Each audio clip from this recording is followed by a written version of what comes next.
Queridos, muito bom dia, paz seja com todos, tudo bem com vocês? Olha só, estamos mais um domingo aqui, né? Pela graça de Deus, para transmitir mais uma live aqui da Escola Bíblica Dominical. E eu queria mandar um abraço aqui para aqueles que estão nos acompanhando desde já, aqui que mandaram as mensagens, né? Um abraço aí para Tânia, para o Marcos Manzoli, para o Bill, Fabiano Domingues, o Bill, Felipe Cardoso, a professora Zélia está por aí, a Jo também acabou de mandar uma mensagem aqui, Larissa também. Deus abençoe aí a vida de todos vocês, né? A Neide Alvarinho também está mandando mensagem aqui, que sempre nos acompanha também, né? Então, queridos, olha só, Deus abençoe a todos vocês que estão mandando a mensagem agora, que estão nos acompanhando ao vivo, mas você também que está acompanhando essa gravação, depois que Deus possa abençoar a sua vida. E o objetivo aqui é que essa palavra, esse estudo, essa meditação de hoje possa alcançar o seu coração e gerar transformação na sua vida. Que isso é o que a palavra de Deus faz, a palavra de Deus transforma. A palavra de Deus regenera. Se você necessita de uma transformação para a sua vida, o caminho é a palavra de Deus e é por isso que nós nos dedicamos a ensinar a palavra de Deus, a expor a palavra de Deus. Não é aqui o objetivo expor o nosso pensamento em relação aos assuntos que são tratados na palavra de Deus. Nosso objetivo é simplesmente expor aquilo que está no texto sagrado, né? Então, que Deus possa abençoar ricamente a sua vida, que Deus possa alcançar, que o Espírito Santo possa fazer a sua obra na vida de cada um que está nos acompanhando aqui, para todos vocês. Vamos fazer uma oração para que nós possamos iniciar nossa aula de hoje, então. Senhor, nós louvamos ao Teu nome, ó Pai, te agradecemos por mais um dia que o Senhor nos concede aqui na Tua presença. Pai, em nome de Jesus, que esse estudo seja de grande proveito para todos os que ouvirem. Paizinho, eu me coloco nas Tuas mãos como instrumento, coloco tudo aquilo que eu sou, tudo aquilo que eu tenho, que na verdade nada do que eu tenho não me foi dado senão das Tuas mãos, Senhor. E é por isso que eu consagro tudo ao Senhor. Usa-me conforme o Teu querer, conforme a Tua vontade, Pai. E que todos nós possamos, com o coração aberto, receber o alimento espiritual nesta manhã. É no nome do Senhor Jesus que eu oro e te agradeço. Amém. Amém. Vamos lá. Bom, nós, aqui dando continuidade no nosso estudo, conforme eu tinha já mencionado na semana passada, e também coloquei aqui nesse post, né, como título, como descrição desse vídeo, uma continuação do nosso estudo da Epístola do Apóstolo Paulo aos Romanos. E nós chegamos aqui agora no capítulo 12, né? E o capítulo 12 vai fazer uma transição dentro da exposição geral daquilo que Paulo nos traz. Transição de que forma? Porque até aqui o apóstolo Paulo, ele faz uma argumentação teológica, uma argumentação dogmática, expondo a sã doutrina. E principalmente no que diz respeito à iniciativa redentora da parte de Deus. Quem tem a iniciativa da redenção? É o próprio Deus. Deus se move em direção ao homem. O homem não tem condições de se mover em direção a Deus. A iniciativa sempre é de Deus. Olha, desde o Éden foi assim. A queda do homem fez com que o homem se escondesse, mas Deus então se apresenta. O homem que era incapaz de oferecer algum tipo de sacrifício que fosse de fato agradável a Deus. Então Deus se move em direção ao homem, enviando o seu Filho. Então, nesse ato de enviar o seu Filho, Deus então dá, vamos dizer assim, o pontapé inicial na obra redentiva, ou o primeiro passo na obra redentiva. Então é isso que Paulo vem explicando desde o capítulo 1 até o capítulo 11. Assim, podemos dizer que a máxima desse trecho está em Romanos capítulo 1, verso 17, onde diz que o justo viverá pela fé. E fé no Filho de Deus. E aí ele vai explicando, à medida que vai escrevendo aqui os seus capítulos de Romanos, até o capítulo número 11, como se dá então essa justificação. Como nós somos, os justos viverão pela fé. Então ele vai explicar como se dá a fé e como se dá a justificação. Né? O que é fé e como se dá a justificação e quais são os efeitos da justificação para o cristão.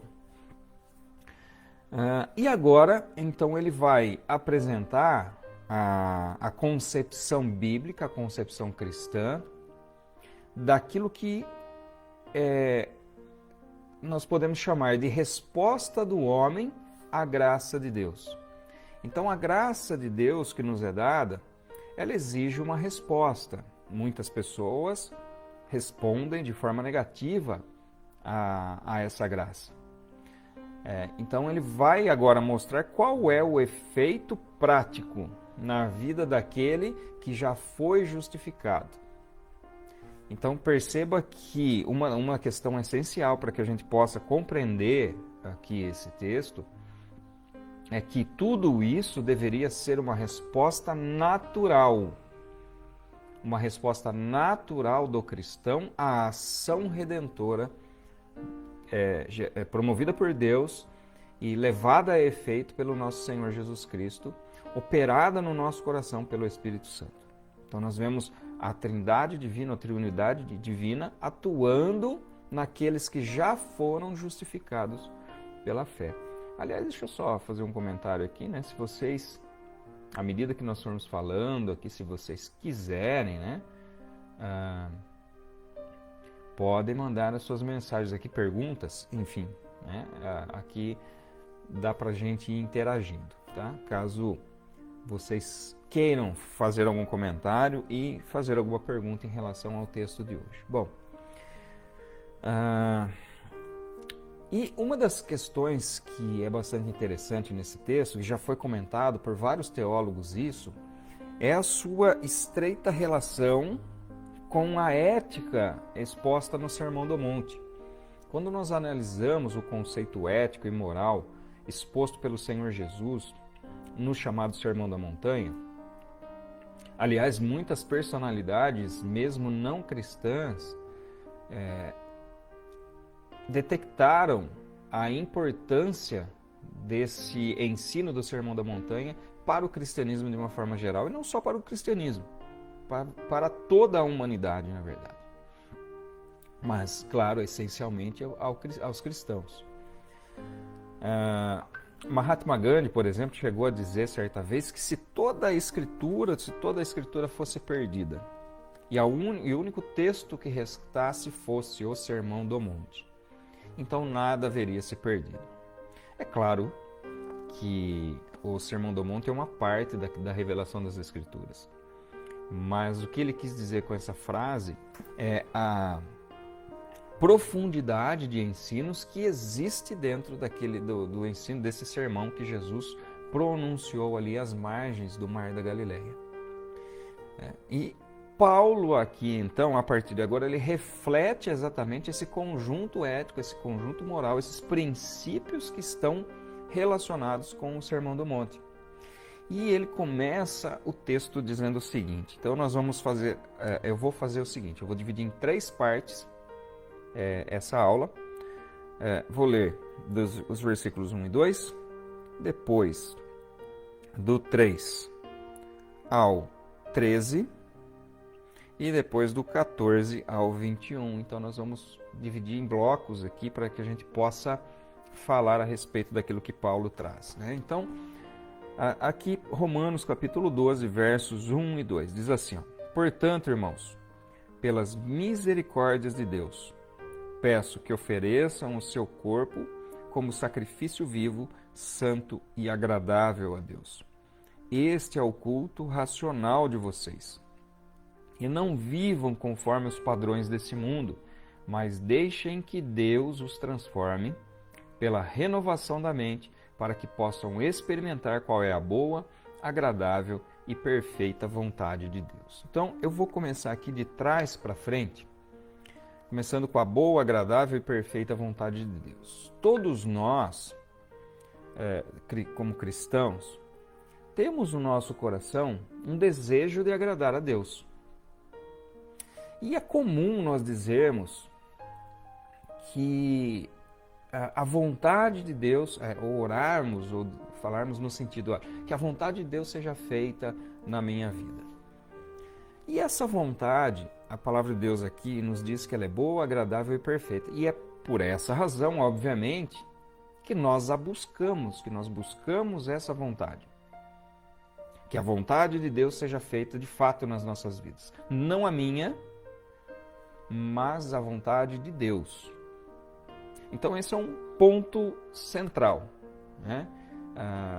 Aqui para que a gente possa entender. Agora, o que eu acho muito interessante é o seguinte, que o texto vai dizer: deixem que Deus os transforme pela renovação da vossa mente. O que isso significa? Significa que para que eu possa experimentar a vontade de Deus na minha vida, que é boa, agradável e perfeita, eu preciso deixar que Deus transforme a minha mente.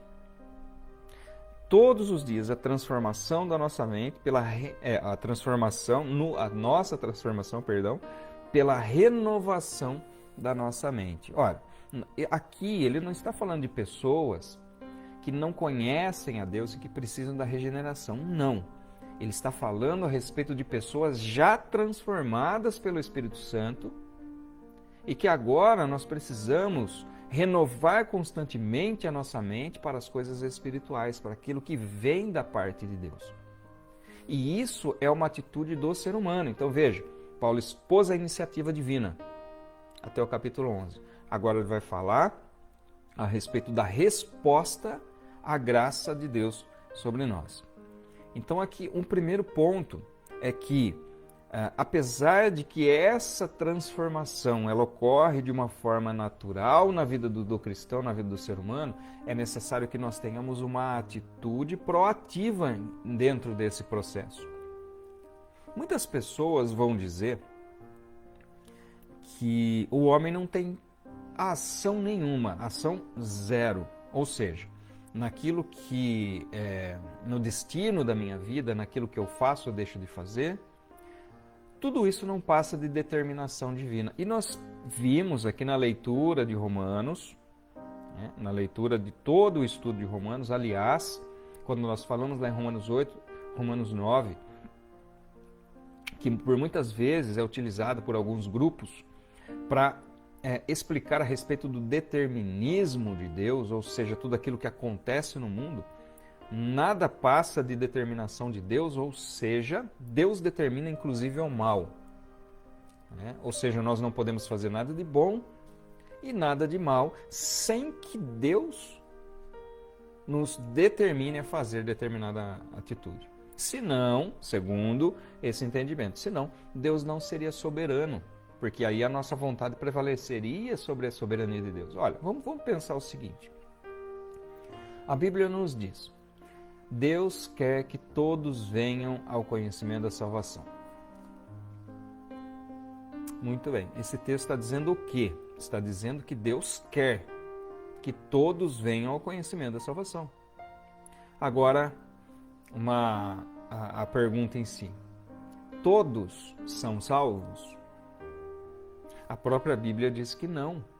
A própria Bíblia diz que haverá aqueles que rejeitarão a verdade divina e perecerão. Então, se Deus quer e não acontece, então Deus não é soberano? Queridos, é claro que Deus é soberano. E é claro que isso não afeta em momento nenhum a soberania divina. A soberania divina, Deus é tão soberano que não se submete às ações que o homem promove a partir do seu próprio livre-arbítrio. Como que o livre-arbítrio pode ofender de alguma forma a soberania de Deus? Aliás, somente um Deus soberano pode, de fato, conceder a livre escolha para o ser humano. Então é necessário que a partir do momento em que nós somos regenerados e justificados, nós tenhamos uma atitude proativa no que diz respeito a deixar que Deus, de fato, nos transforme e renove aqui a nossa mente. E aí de que forma, né? De que forma nós vamos permitir que Deus nos transforme? É o que está no verso número 1. Nós nos ofereçamos o nosso corpo como sacrifício vivo, santo e agradável a Deus. Olha, no Antigo Testamento, e inclusive no Novo Testamento, né, no período inicial do Novo Testamento, as pessoas estavam lá oferecendo sacrifícios no templo. Então, sacrifícios de animais. Né? E esses sacrifícios faziam parte, então, dessa antiga aliança. E agora nós temos uma nova aliança no sangue de Cristo, que Ele próprio se ofereceu como sacrifício. Hebreus 8,6, falei na aula passada sobre isso. Hebreus 8,6, nós somos agora participantes de uma melhor aliança. E essa aliança é baseada em melhores promessas. Então que nós possamos viver segundo essa aliança. Muito bem. A partir de agora, então, não é mais uma oferta de morte que gera morte, mas é uma oferta que gera vida. Ou seja, é a oferta da nossa própria vida. E esse conceito aqui é visto não somente aqui em Romanos. Eu gostaria de ler 2 textos com vocês. Um está lá em Hebreus, né, que eu acabei de citar aqui, inclusive. Hebreus, capítulo 13.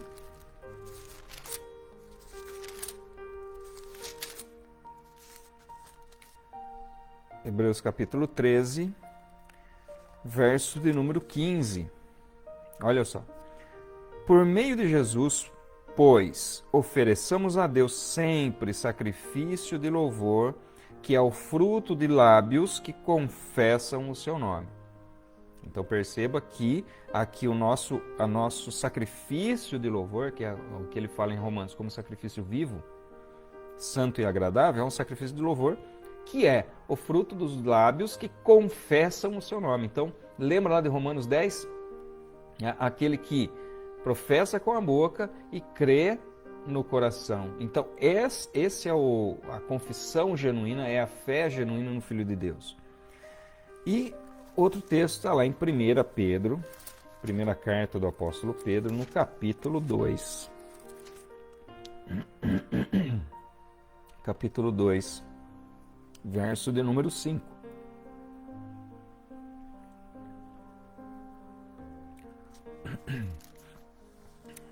Diz assim. Aliás, eu vou ler o número 4 também.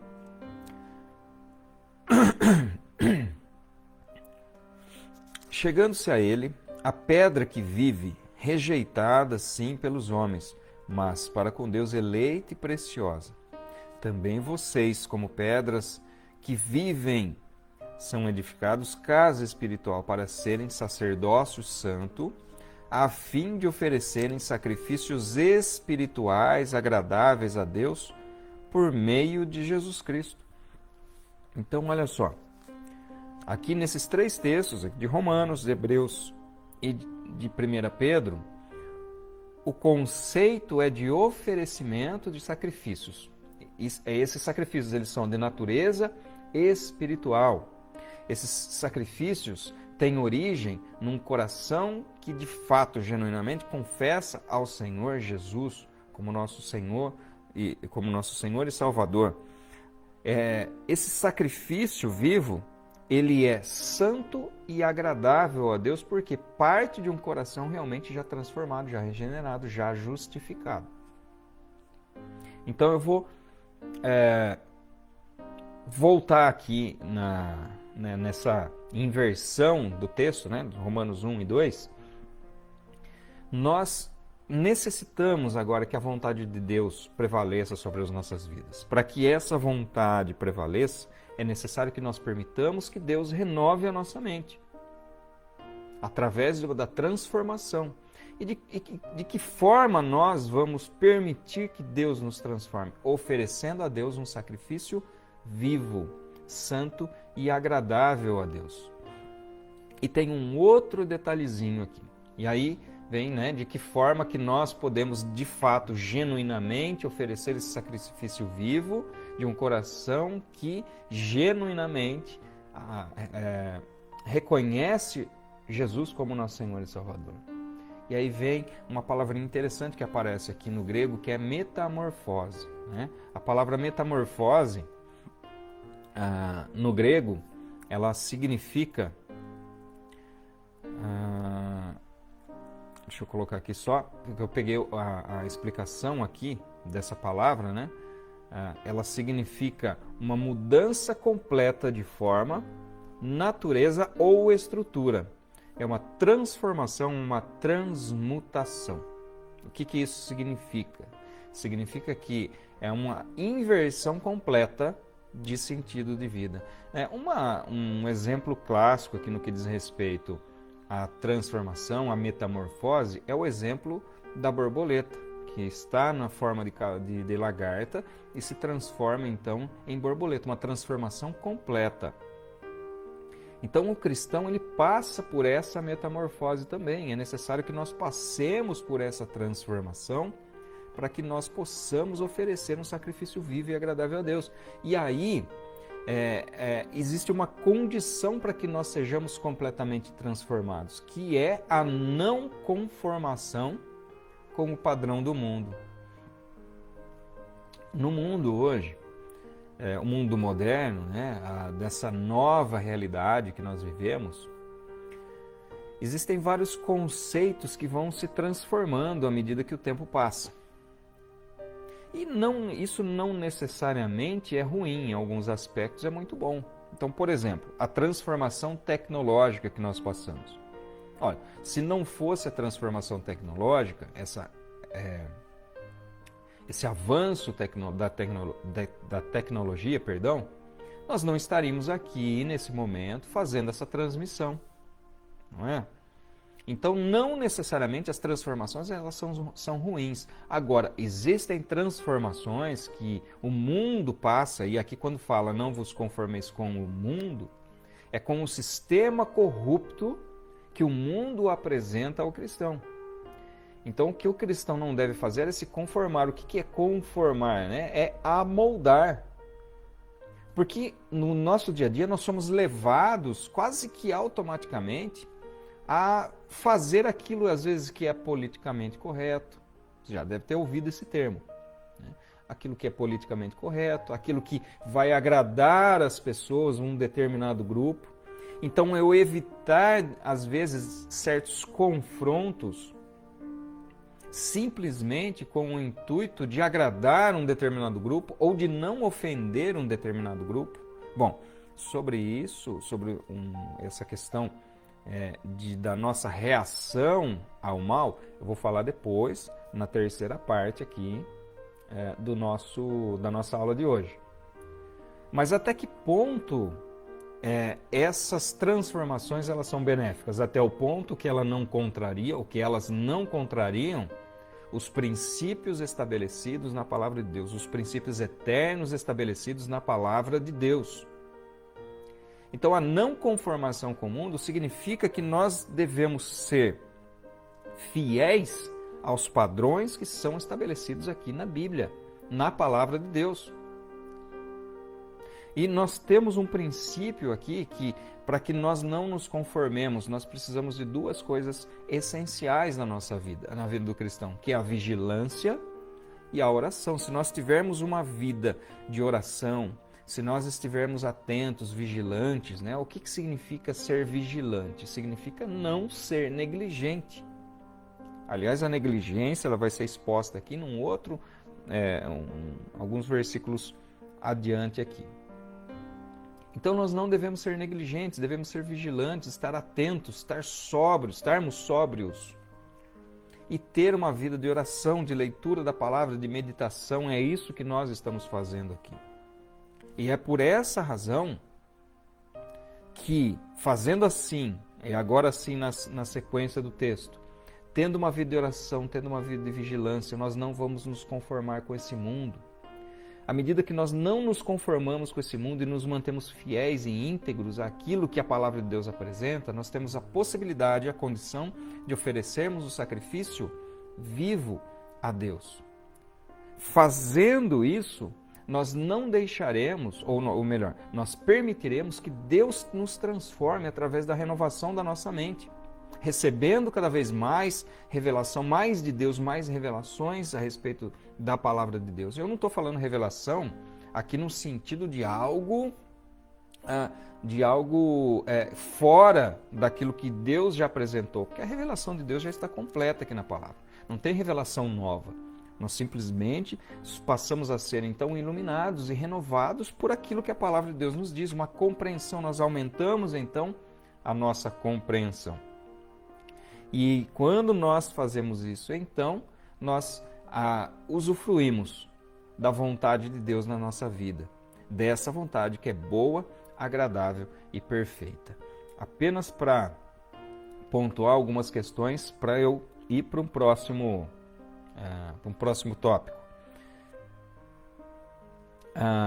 Nós precisamos apresentar os próprios corpos a Deus. Isso é uma resposta de amor das nossas vidas, ao amor que já nos foi dado pela graça de Deus. Segundo, esse sacrifício é um sacrifício que gera vida e não morte, ao contrário dos sacrifícios que eram oferecidos no antigo concerto, na antiga aliança. É uma atividade constante, terceiro ponto, é uma atividade constante de inconformismo com o pecado. Nós não nos conformamos com o pecado, nós não nos conformamos com o sistema que o mundo tenta impor para a igreja. Quarto ponto, é uma busca constante, é uma busca perene de transformação na direção da santidade divina. Então, essa mudança completa é uma transformação na direção da santidade divina. E aqui eu já expliquei numa outra ocasião sobre essa questão da transformação, da santidade divina, que nós somos santificados por Deus à medida que nos aproximamos dele. Nós somos santificados à medida que nós estamos próximos da fonte da santidade. Deus é santo. E quando nós estamos próximos de Deus, nós também somos santificados. Muito bem, deixa eu só ver aqui se tem algum comentário. Bom, o Emerson Moraes está aqui acompanhando, a Cleusa também, um abraço, a Isilda, a Ângela Artung, um abraço para a Ângela e para o Cláudio também, a Rose Serri, a Sofia, a Leide, nossa, agora tem bastante aqui, o Nivaldo, a Érica, a professora Regina, Carlos Hugo, um abraço aí, Hugo. Mauro Matos, olha só, ele escreve assim, Mauro Matos: não viver não viver nos moldes do mundo e no padrão divino depende desta mudança e renovação da mente. Grande desafio, aqui que é um grande desafio para todos nós cristãos. E a Leide diz assim, que algumas pessoas usam esse versículo como paga de promessa, por exemplo, subir escadarias, de joelhos e muitas outras coisas, ou seja, ofereça seu corpo como sacrifício vivo. E é exatamente isso, viu, Leide? Muito bem colocado aqui, porque o texto ele fica muito claro, que trata dentro de um contexto espiritual, e não é físico, é um contexto espiritual. E isso está dentro do contexto daquilo que nós lemos nos textos lá de Hebreus e lá em 1 Pedro também. O Mauro ainda diz assim, que sacrifício não só do corpo, mas o coração sincero, exato. Muito bem, aqui, deixa eu ver. A Leide, Jesus está voltando, não temos mais tempo de ser politicamente correto. Pois é, Leide, é verdade. Exatamente. Essa questão do politicamente correto, claro que eu jamais serei a favor da ofensa a qualquer pessoa que seja, mas isso não significa abrir mão dos nossos valores, daquilo que a palavra de Deus coloca como verdade para as nossas vidas. né? Abrir mão disso para agradar determinadas pessoas ou determinados grupos, né? Vamos ver aqui uma pergunta. As coisas e pessoas externas, né, aquilo que é externo ao nosso ser, exercem influências e muitas vezes determinam os nossos pensamentos e atitudes de forma positiva ou negativa. Perfeito.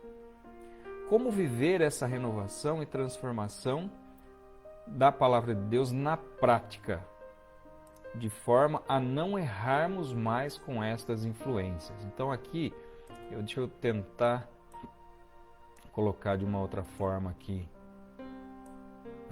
Eu entendi, Mauro, a sua pergunta, que é o seguinte: nós, todos os dias, nós agimos conforme influências. Sempre estamos sendo influenciados por alguma coisa.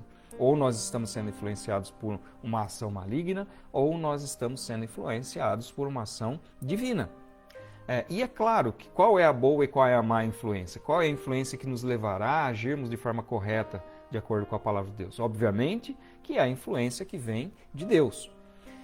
E para que nós sejamos influenciados cada vez mais por Deus, pelo Espírito Santo, é necessário que nós andemos em Espírito, que nós nos aproximemos e sejamos íntimos cada vez mais de Deus. E nós fazemos isso à medida que nós temos uma vida realmente dedicada a Deus e voltada às coisas de Deus. Quando a Bíblia fala orai sem cessar, orai sem cessar, está lá em Tessalonicenses. Não está dizendo para você ficar 24 horas de joelho dobrado. Está dizendo que nós temos que ter uma atitude de oração nas nossas vidas. Em todos os momentos, Deus deve permear o nosso pensamento, os nossos pensamentos, para que os nossos pensamentos dirijam as nossas palavras e as nossas ações. É claro que nós não somos perfeitos, né?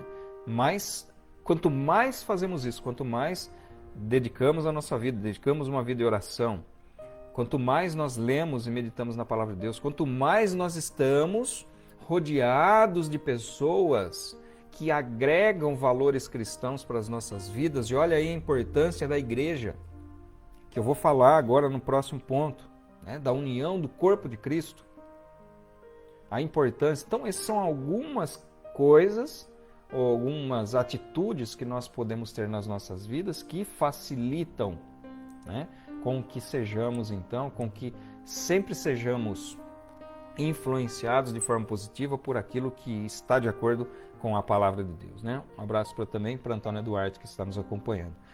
O texto seguinte, que eu vou ler aqui para vocês, do verso 3 em diante, então Romanos 12, a partir do 3. Porque pela graça que me foi dada, digo a cada um de vocês que não pense de si mesmo além do que convém. Pelo contrário, pense com moderação, segundo a medida da fé que Deus repartiu a cada um.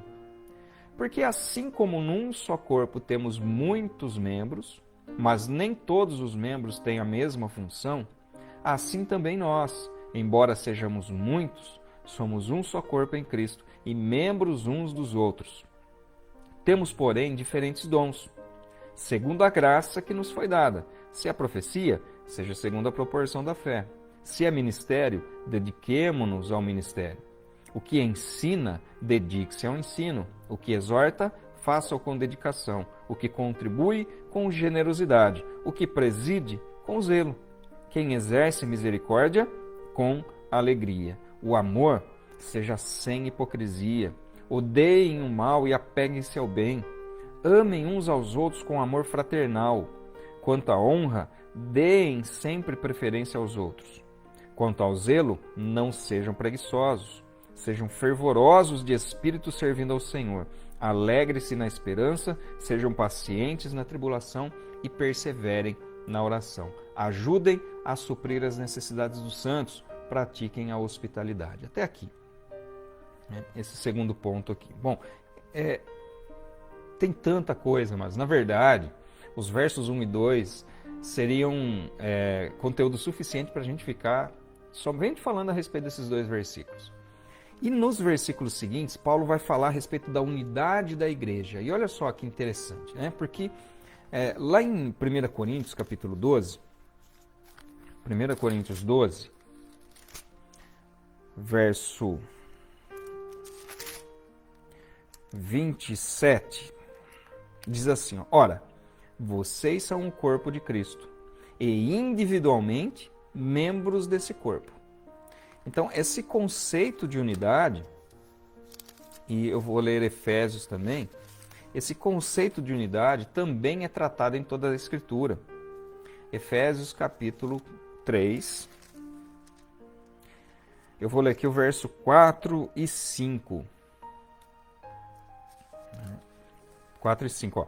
Ao lerem o que escrevi, poderão entender a minha compreensão do mistério de Cristo, o qual em outras gerações não foi dado a conhecer aos filhos dos homens, mas agora foi revelado aos seus santos apóstolos e profetas pelo Espírito. Do que Paulo está falando? Paulo está falando do mistério da igreja, que não foi revelado aos profetas.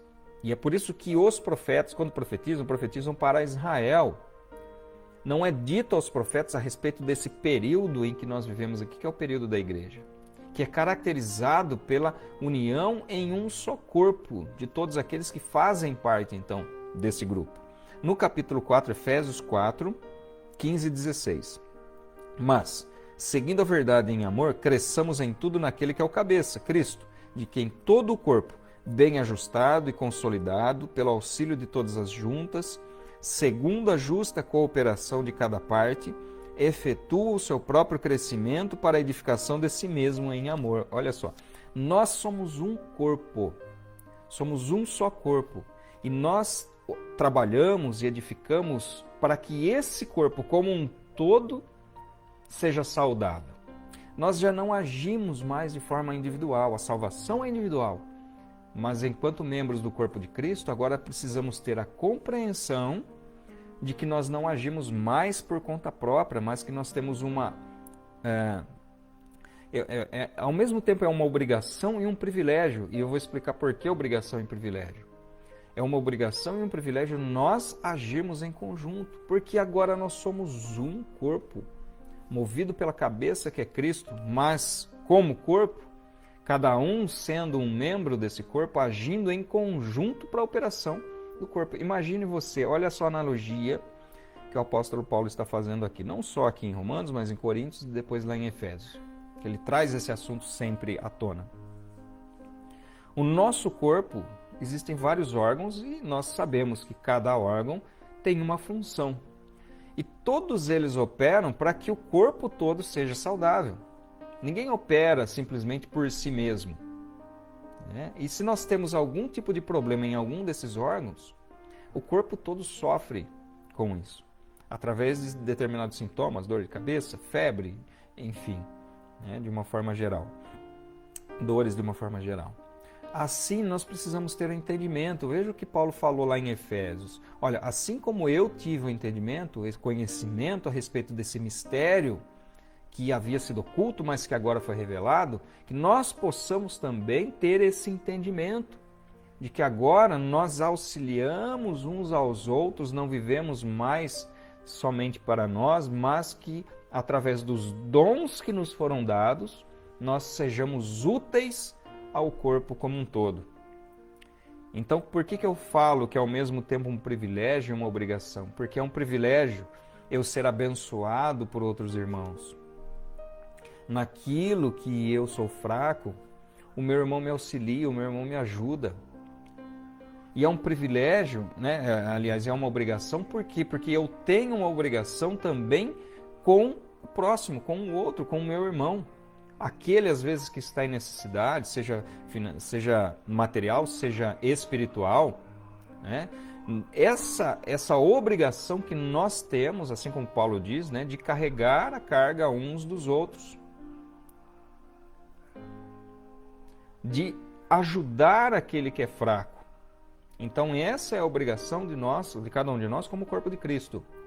E é o privilégio que nós temos de sermos abençoados por outras pessoas também. Queridos, olha, tanta gente na igreja às vezes, que tem ministério de oração, se dedicam à oração, intercedem, às vezes a gente nem sabe quem está intercedendo pela gente, mas tem gente na igreja que tem esse ministério realmente de se dedicar à intercessão, pelos nossos pastores, pelos seus auxiliares, por todos nós como líderes dentro da igreja, por todo o corpo de Cristo, para que a igreja cresça saudável. E às vezes a gente nem vê, nem sabe, mas Deus sabe, porque nenhum trabalho é vão no Senhor. E nós, assim, ninguém dentro do corpo de Cristo é insignificante. Ninguém dentro do corpo de Cristo não tem importância. Todos têm a sua importância, todos têm a sua função. E nós precisamos exercer os dons que Deus nos dá em prol do corpo como um todo. Alguns têm dons, aqui é citado alguns, né? Como fala a respeito, aliás, não é aqui no texto de Romanos, né? Mas a Bíblia vai falar que é aqui em Romanos sim. Ele vai falar a respeito de dons de profecia, dom de ministério, dom de ensino, dom de exortação, dom de contribuição, dom de liderança, né? Dom de misericórdia. Então ele vai falar de vários dons. É claro, existem pessoas que podem ter vários, mas essas pessoas, todas elas são necessárias. E aqui é um rol exemplificativo. O que significa? Significa que ele não é exaustivo. Não é só o que está aqui. Existem vários outros dons. O que ele está querendo dizer aqui de forma exemplificativa é que cada um dentro daquilo que Deus deu como dom, que possa exercer com todo zelo, com toda dedicação. E assim nós devemos agir como corpo de Cristo. Agirmos em amor. Olha, o amor seja sem hipocrisia. Verso 10. Amem uns aos outros com amor fraternal. Então veja que ele coloca aqui a honra, né? Nós devemos honrar os outros membros desse corpo, dando preferência a eles. Né? E com os nossos dons, agir com zelo. Não sejam preguiçosos. O que ele está querendo dizer aqui com preguiçoso é a negligência que eu disse há pouco. O que é a negligência? Negligência é você não fazer aquilo que você sabe que deve fazer. Nós não somos ignorantes em relação à palavra de Deus, nós não deveríamos ser ignorantes em relação à palavra de Deus, e nem sobre os dons espirituais, os quais nós recebemos da parte de Deus, os quais foram distribuídos pelo Espírito Santo sobre as nossas vidas, que foram e que são distribuídos sobre as nossas vidas. Nós devemos fazer aquilo que a palavra de Deus diz, não sermos negligentes, mas agirmos com zelo. E aqui, né, ele vai no verso número 12, eu falo que esse verso aqui é uma receitinha de bolo. E eu vou até ler novamente aqui. Alegre-se na esperança, sejam pacientes na tribulação e perseverem na oração. É uma receitinha de bolo. Porque ele vai colocar aqui três situações que o cristão ele se encontra invariavelmente. Então, necessariamente o cristão ele se encontra envolvido com essas situações que são a esperança, a tribulação e a oração. Então, mais uma vez, de trás para frente. A vida de oração, nós já falamos aqui sobre isso, sobre a necessidade de uma vida de oração para que nós possamos nos achegar, nos aproximar cada vez mais do nosso Deus. Uma vida de oração. A tribulação, que é algo que é inerente ao viver cristão também. Vai falar, então é melhor não ser cristão, porque viver em tribulação, mas o próprio Senhor Jesus disse que nós devemos nos alegrar quando formos perseguidos por causa do nome do Senhor. E essa tribulação que está dizendo aqui, ela está relacionada exatamente com isso, com a afronta que nós temos da parte do mundo, do sistema mundano, a partir do momento em que nós não nos conformamos com esse padrão. Quando nós não nos conformamos com esse padrão, quando nós nos revestimos dessa nova natureza e agora somos transformados, temos a nossa mente renovada pelo Espírito Santo, nós seremos afrontados, nós seremos perseguidos, nós seremos atribulados. Então essa é uma condição inerente ao cristão. E a esperança, que é a esperança que nós temos do nosso encontro, a esperança de recebimento da promessa que nós recebemos do Senhor Jesus de sermos um dia transformados, levados ao encontro com Ele nos ares, e lá nós viveremos para sempre com Ele. Então veja que nós temos 3 condições que são inerentes ao ser humano. E aí o apóstolo Paulo fala a respeito de 3 atitudes que nós devemos ter em relação a essas situações que nos são apresentadas, que nós estamos inseridos. Então, nós devemos nos alegrar, ter alegria exatamente nessa esperança. Se nós temos a esperança de nos unirmos com Cristo, nós devemos estar alegres. Nós devemos ter a felicidade como algo que faz parte do nosso ser, faz parte da nossa atitude. É claro que nós ficamos tristes com certas situações. E não significa que ser feliz não significa a ausência simplesmente de momentos tristes. Não, nós teremos. Assim como a paz que nós temos não representa a ausência de guerra, a ausência de lutas e de batalhas. Mas é um estado de espírito em que nós nos encontramos de alegria. Porque embora todas as situações que nós enfrentemos, nós temos uma esperança e essa esperança nos traz alegria. Então essa é a primeira atitude. A segunda atitude, paciência na tribulação. Então que nós sejamos pacientes em tudo aquilo que nós passamos.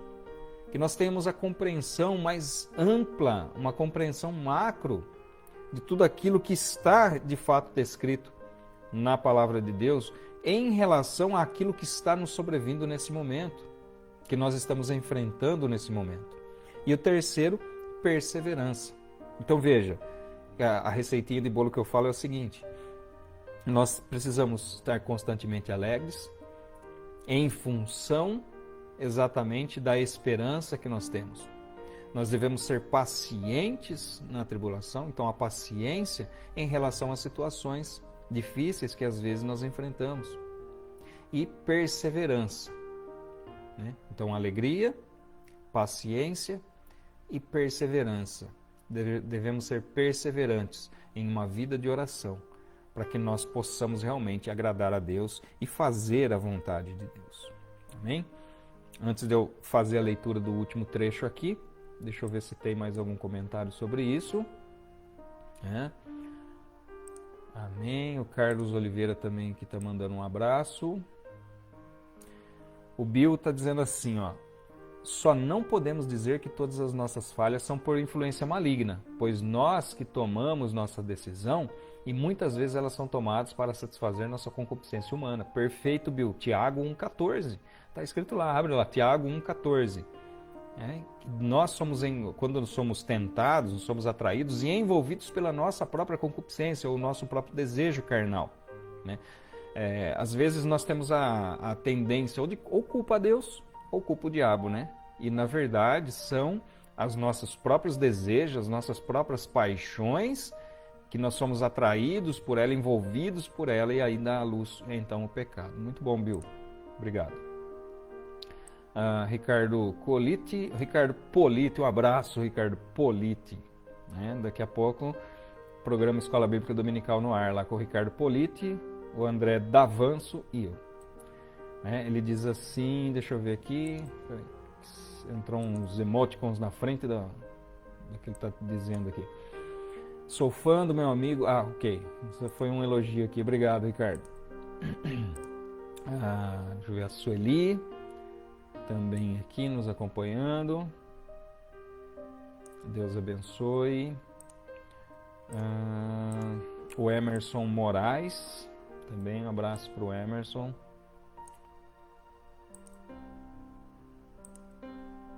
Isabel, a Pérola Canali também nos acompanhando. Aliás, eu vou aproveitar que eu vi a Pérola aqui, mandar um abraço para minha sogra, que eu acho que está acompanhando aí também. E o Ilio Álvares. E para minha mãe e a minha irmã também sempre me acompanha, que nem sempre manda mensagem. Muito bem, eu acho que me parece que deu uma travadinha aí, então um abraço novamente aqui para a Pérola, para a Isabel, para minha sogra, para minha mãe, para minha irmã, que sempre nos acompanham, e para o seu Ilio Álvares também. Tá? Deixa eu fazer a leitura aqui da sequência do texto. A partir do verso 14. Abençoem aqueles que perseguem vocês. Abençoem e não amaldiçoem. Alegrem-se com os que se alegram e chorem com os que chorem. Tenham o mesmo modo de pensar de uns para com os outros.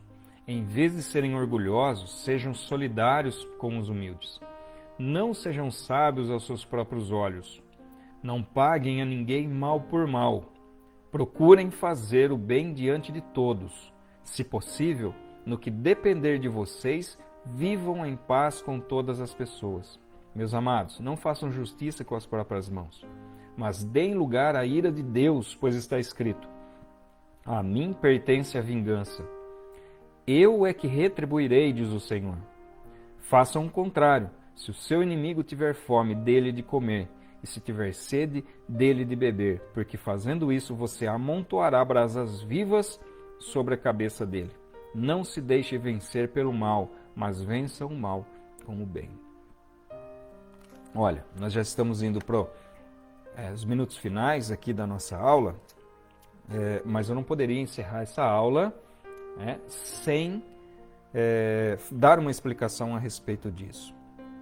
E eu acho interessante porque no meio do texto que eu acabei lendo aqui, na parte B do versículo número 16, diz assim: não sejam sábios aos seus próprios olhos. Isso é um princípio que está em toda a Escritura, principalmente no livro de Provérbios, né? Um exemplo, Provérbios 3, 7, que vai falar exatamente isso. E o que significa não ser sábio aos próprios olhos?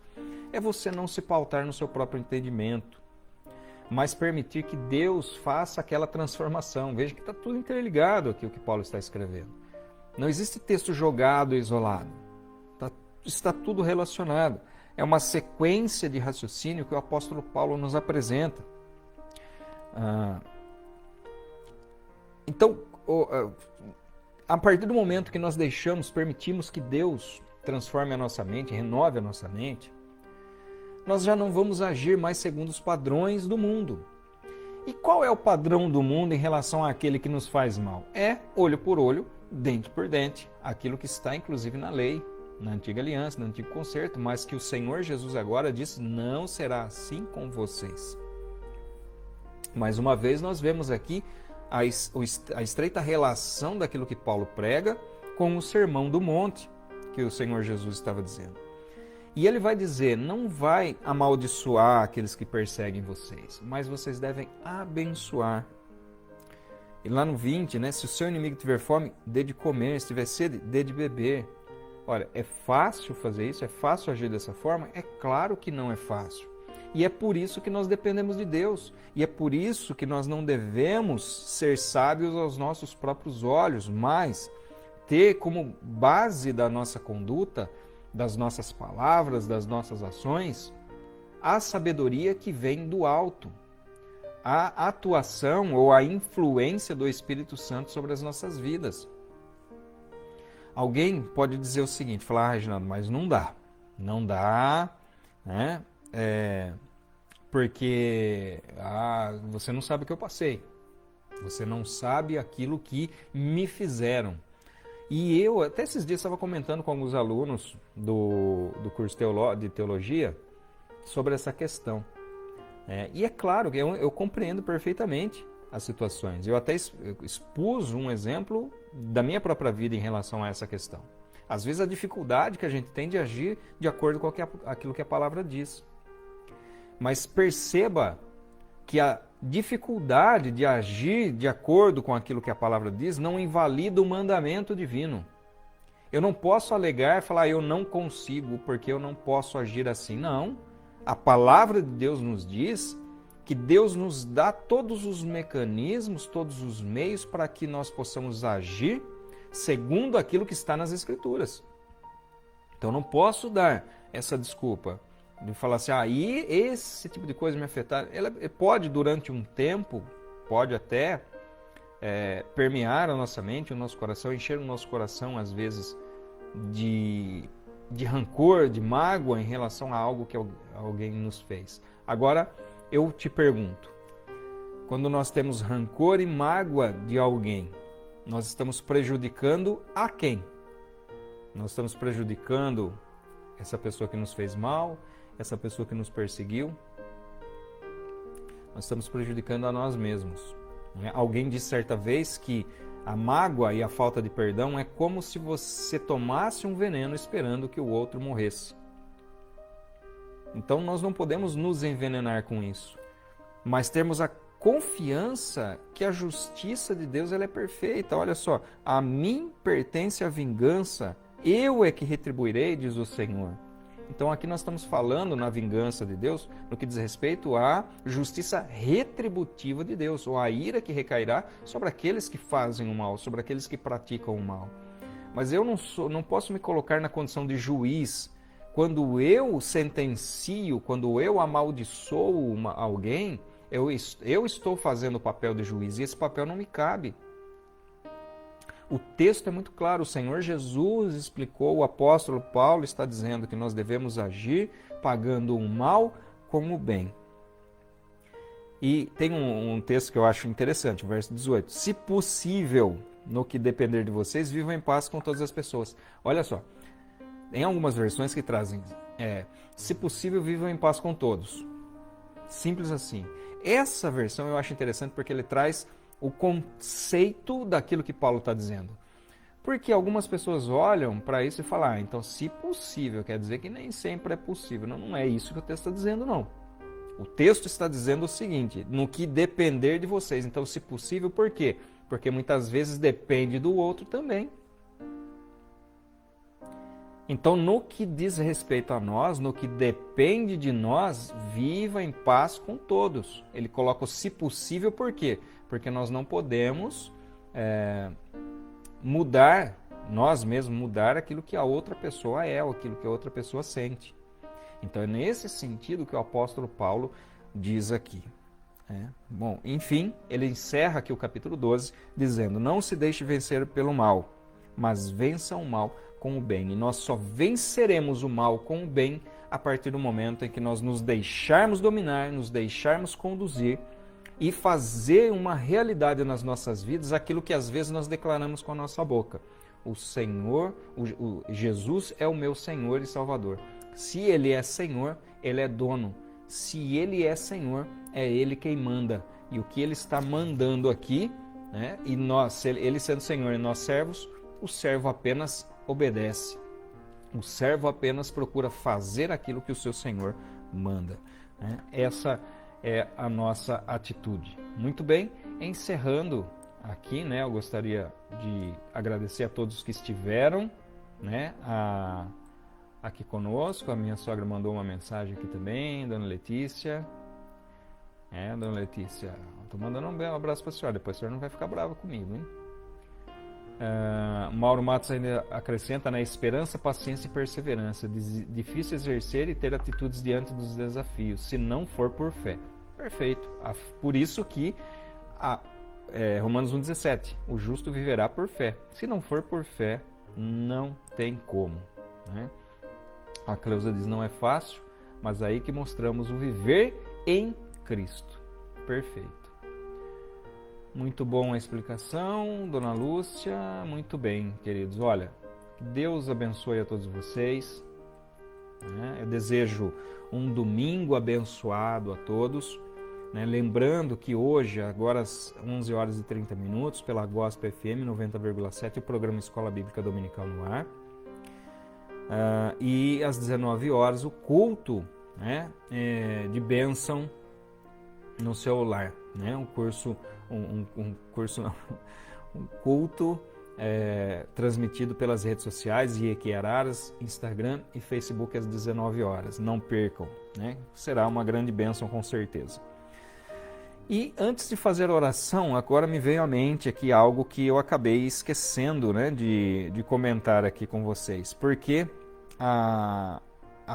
o texto vai dizer que quando nós agimos dessa forma, nós amontoamos brasas na cabeça das pessoas. E o que significa isso? Que está no verso 20. Você amontoará brasas vivas sobre a cabeça dele. Bom, isso tem duas explicações, mas o sentido é o mesmo, né? Uma fala que ele faz referência a um antigo ritual egípcio de que uma pessoa arrependida publicamente andava com uma bacia sobre a cabeça com brasas dentro, mostrando ali o seu arrependimento, que eu acho um pouco improvável de Paulo ter usado esse exemplo aqui. E uma outra explicação diz respeito à atitude, né, propriamente, de que da vergonha, né, um coração inundado pela vergonha, pela atitude inesperada da outra pessoa. Porque quando você agride, você automaticamente tem a sensação de que essa será a resposta também, que será na mesma medida. E a partir do momento que quando você tem uma atitude agressiva e a outra pessoa tem uma atitude branda, né, você se sente até envergonhado por aquilo que você fez, por aquilo que você falou. Então esse é o sentido, na verdade. Né? Amontoar brasas vivas é através das nossas atitudes, das nossas ações de amor, de misericórdia, de compaixão. Né? A Bíblia nos diz que a palavra branda acalma o furor.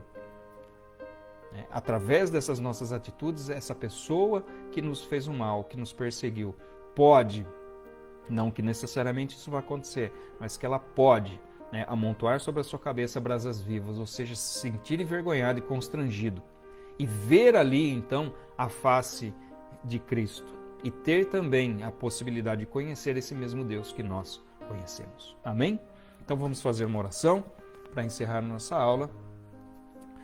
Amado Deus, obrigado, Senhor, te agradeço de todo o meu coração pelo privilégio que o Senhor me dá de poder estar aqui nesse momento falando com tantas pessoas e outras tantas que verão essa aula posteriormente. Que Deus possa, que o Senhor possa abençoar a vida de cada um. Paizinho, dá-nos, ó Deus, um domingo abençoado, dá-nos uma semana próspera na Tua presença, que possamos ser sal e luz em tudo aquilo que fizermos. Em nome do Senhor Jesus, eu oro sobre a minha vida, a favor da minha vida e a favor de todos aqueles que nos acompanham. Amém. Amém. Em nome de Jesus. Queridos, Deus abençoe, fiquem na paz e querendo Deus, né, na semana que vem nós não teremos a Escola Bíblica, semana que vem é o dia que nós celebramos a Santa Ceia, mas na outra semana estaremos de volta aqui, com a graça de Deus, para mais um estudo a respeito aqui da Epístola do Apóstolo Paulo aos Romanos, da Palavra de Deus. Deus abençoe, fiquem na paz.